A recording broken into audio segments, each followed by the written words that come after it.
Can you tell us a bit more about what you love about startup founders and working in the startup world? The energy, the vision, the creativity.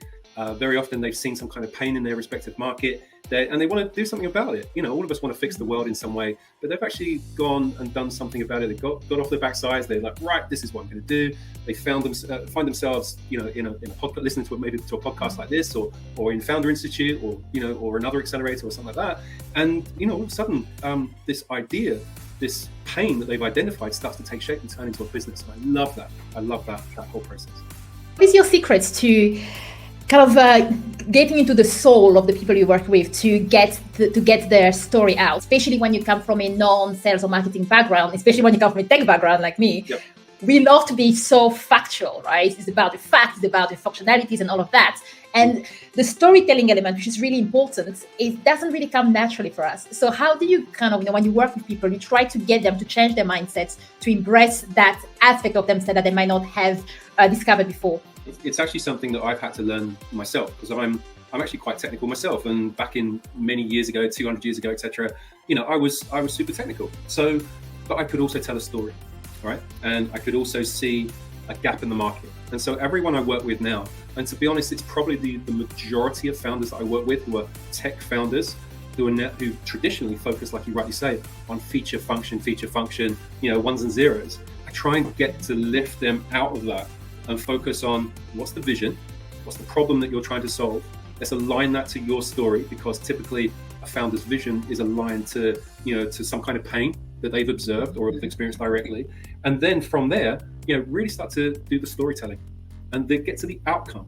And what's the outcome you're trying to drive? So it's the storytelling and interweaving that with the metric of the outcome. That's really, really what I try and focus on, certainly with the tech co-founders. How do you help startup founders when they are on their way to kind of start looking for their first customers? So there's a number of different ways, right? So we start to build out personas, almost like, okay, who's the perfect buyer? Who's the most likely person to actually buy this? And then we potentially create marketing around that perfect buyer.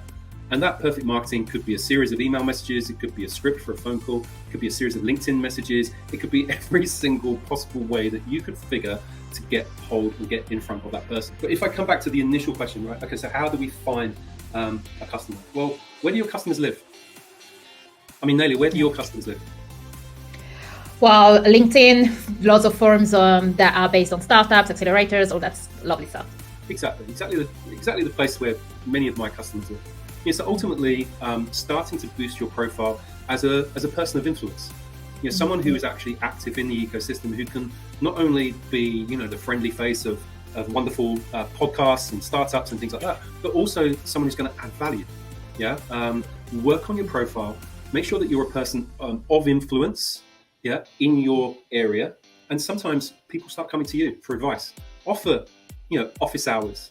Mentor other people in your specific field. But there are many people out there that still worry about just putting themselves out there, right? And why do you think that happens? The successful people that I see are able to, even if it's not their core strength, articulate their own value proposition and articulate the value proposition of their company by telling a story. I can hear my granddad laughing here. He always used to say to me, Colin, if you don't blow your own trumpet, no one else is going to do it for you. You've got to talk about your value in this space. You've got to talk about why you're different. And the more conversations you have, I guarantee, as long as the business is viable and it's a decent idea, the more conversations you have, the more revenue, the more sales, the more opportunity, the more leads, and so on. And you said that the result that you see today is based on the work that you did 6 months ago. And I think this really wraps up nicely what you've just mentioned and explained in terms of why it's important to really create your own personal branding, to be out there and to connect. Do you mind explaining a little bit why you said that and how we can help startup founders? I do have a hustler mindset.